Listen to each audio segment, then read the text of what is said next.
There we go.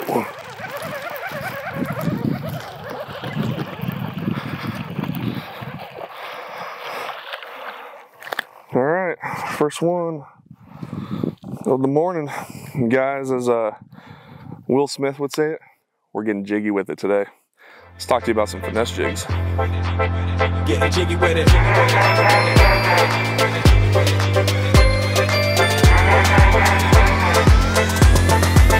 Getting jiggy with it.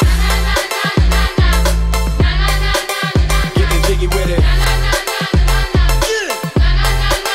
Getting jiggy with it. Getting jiggy with it.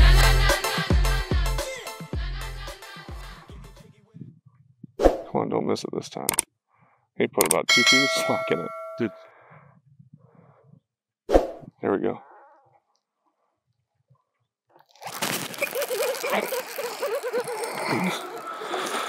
Oh.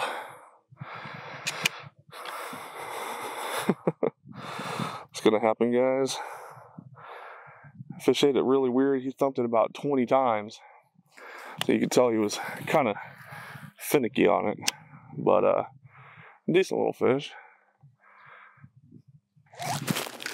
That's a better one. We're getting fired up.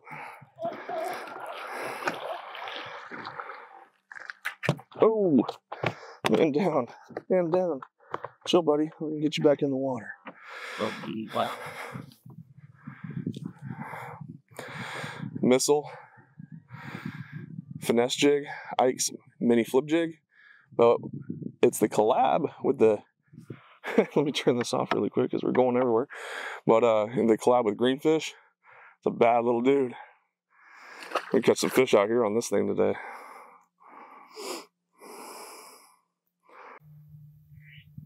Coming up a rock, it helps to shake your rod a little bit. Get that jig moving up that rock so you don't get stuck and hung up. A lot of times they can't stand that. That's when you get bit.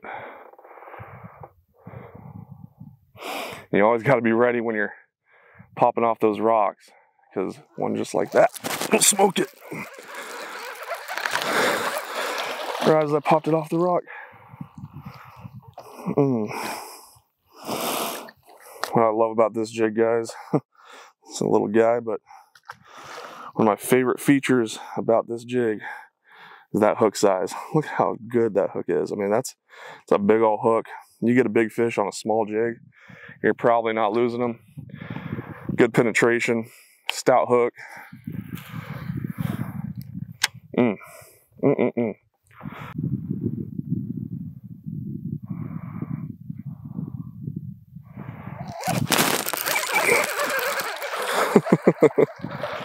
Another little guy.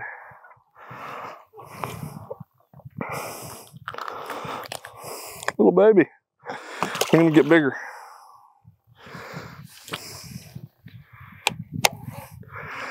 You know, some big ones live in there.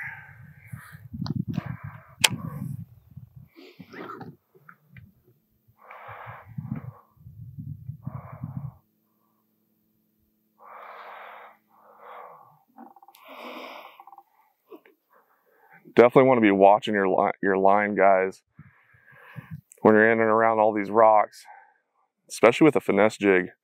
A lot of times they will just come up and suck it in and put slack in your line. And when you can't feel that jig and you're reeling to it and you can't feel the weight of that jig, fish has got it. And that's when that reel set comes into play, because you're reeling, not feeling it, and you just burn it in as fast as you can and lay the wood into them as you reel into them a few times.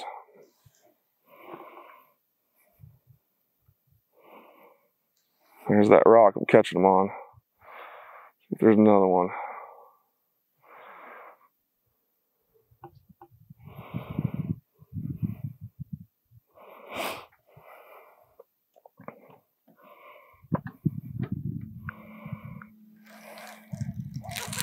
And one's got it. Oh, I took my trailer. I started reeling it in. He must have been following it, and it's very important to always be paying attention with these smaller jigs, guys. Fish can come up and literally you might not feel them. I'm using some, you know, as sensitive as rods as I can, especially with those finesse jigs, because those bites can be really light. It can be just a pressure bite with these, especially on big fish. Usually, I'd say, you know, 8 out of 10 times on a finesse jig with a bigger fish, you don't feel the thump that you would on a normal jig. It's just pressure, and they sucked it in and they're swimming with it. So paying close attention, have a good sensitive rod is definitely a big key throwing those finesse jigs.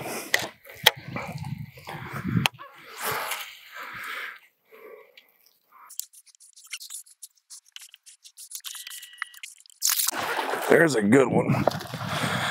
What did I say, guys? I never felt the bite, and it's a bigger fish. I just saw my line. I was paying attention to my line, guys, and it just started swimming sideways. And better quality fish than we've been catching. Literally what I just said. You saw I just did a reel set on him. He was pinned pretty good. Solid, almost 2-pounder probably. Paying close attention to that line, what that jig is doing.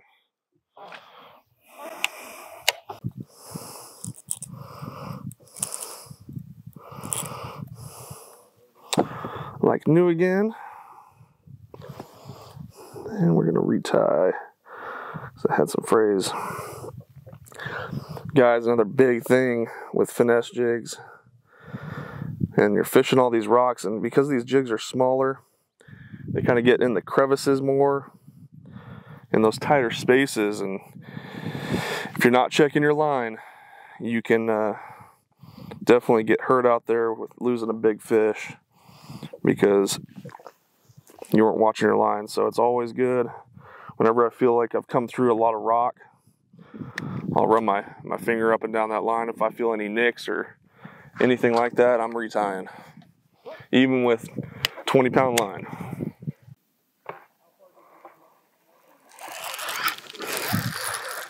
That's a good one.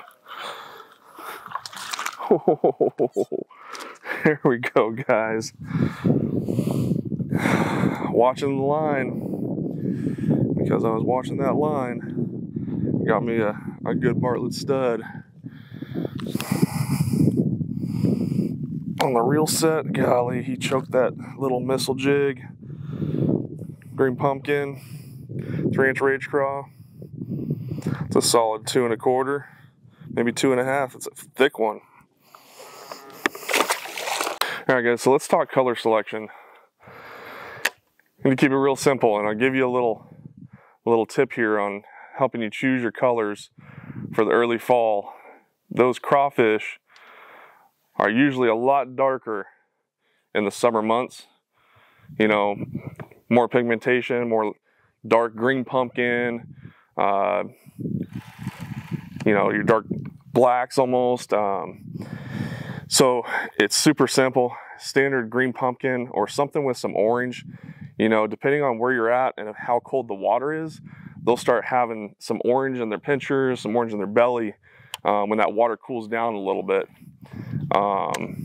As temperatures drop, they start changing color a little bit. They get a little bit lighter. There's another one. Oh, that was one right there. Paying close attention. You gotta pay close attention. But, you know, as you get more into the winter months, there's less sunlight. They're a little bit deeper. They're not quite as shallow.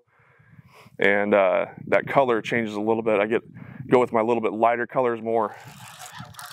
Let's see, they are all over this guy. But just keep in mind, keep your colors simple. You know, early fall, Arizona, pay attention to what lakes you're on. You know, we're up here at Bartlett. It's dirtier water. I've got one with green pumpkin, and I've also got one with some orange in it. And guys, you can't go wrong with those colors.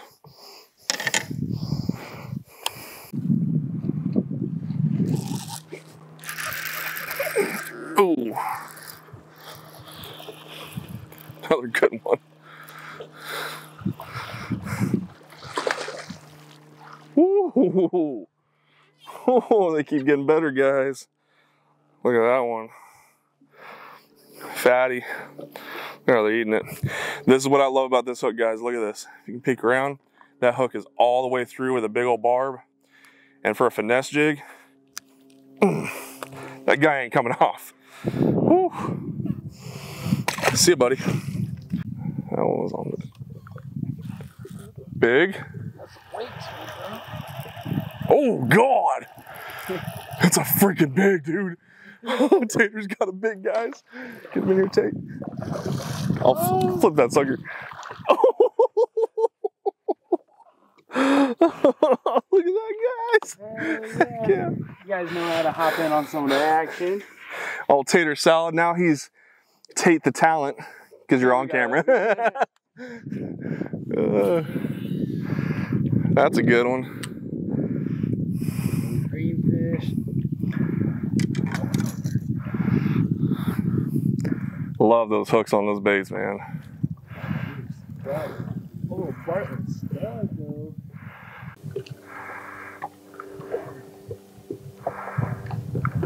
All right, guys, so I'm going to talk to you about the setup for a finesse jig, okay? And this is me personally, but what I like to do is I like to base my rod and my line setup based off the type of hook or how big that hook and how thick that hook is on a finesse jig. All finesse jigs are different. Some come with really light wire hooks like the Kayatex. Some come with stout hooks like this Missile Jigs, Greenfish Tackle collab. It just depends. So if I'm going with that more stout hook, I'm going to use a beefier rod. You guys can see this is a heavier action rod, 7.5 heavy. Throwing on 20-pound test. And the reason I'm throwing on such big pound test, 1, bigger hook, 2, dirty water, okay? Fish don't care about line in dirty water, okay? So I want to get away with, and I'm always thinking tournament-wise, right? What's most efficient? So I want to be most efficient in the water that I'm fishing. So 20-pound, I'm going to break off less jigs. I'm going to get frayed up less. I'm going to get more fish in. I'm going to retie less. So that all saves time and makes me more efficient with catching fish. So if you guys are maybe in clear water, you might want to downsize to 12 or 14-pound test, especially with a lighter wire hook. But the big key is going to be the reel, guys. You want a very fast gear ratio reel because a lot of these fish are coming at you. They're very aggressive, and you've got to be able to catch up to that fish to penetrate that hook. So check them out, guys. We got all the setups at the shop. You know where to get them. Copper State. So, guys, I'm going to give you a little secret on that early fall bite stuff to target with a jig. It's very key. So if you notice, if you look down this bank, we're on a channel swing bank, and around us is a lot of flat, shallow areas on this end and that end, and the channel runs right next to us, and this is a steep drop off. And a couple key features on this bank is, 1, you got these rock slides, guys, and these rock slides right here, they have all that chunk rock coming down into the water, and those crawdads love to live underneath those rocks. And where those crawdads are, those bass are going to be. So I like to find that chunky rock, not that smooth sandstone stuff, but I want that chunk rock, okay? And I'm going to find a steeper bank. Typically, if we're talking about like up in the rivers, these fish are going to be on the last deep water, especially with our lakes when they draw them up and down. Right now, Bartlett's being drawn out, so we're up in the river on one of the last steep, deeper banks, and that's what we're targeting. That's what we're catching a lot of fish on.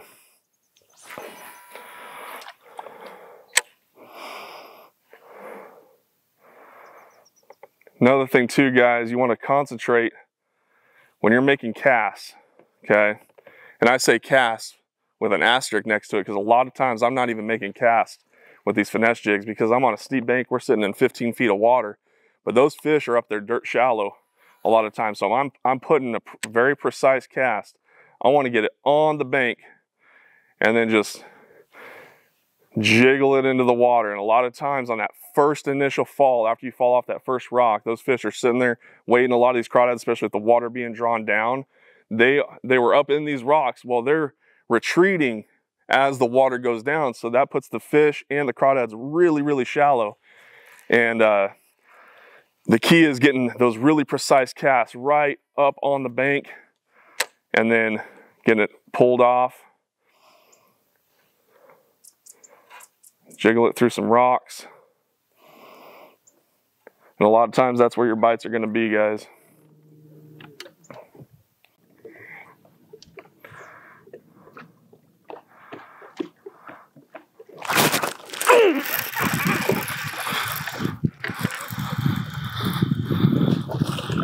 Good ones on this island. Hoo, hoo, hoo, hoo. Another good one, guys. It's been a fun day at Bartlett. The missile greenfish collab jig has just been smashing good ones. We're gonna catch y'all at the next one. See y'all in the water.